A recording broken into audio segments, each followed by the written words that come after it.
అమ్మా చందనమే పూసిన ఒళ్ళు చూడు,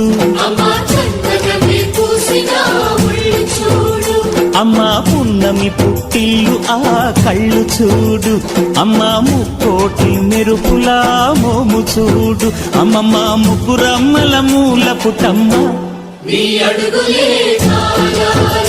అమ్మా నిప్పుల్ని తొక్కిన నడక చూడు, అమ్మా దిక్కుల్ని దాటిన కీర్తి చూడు, 1000 సూర్యుళ్ళై మెరిసిన శక్తిని చూడు, మనుషుల్లో దేవుడి భక్తుని చూడు.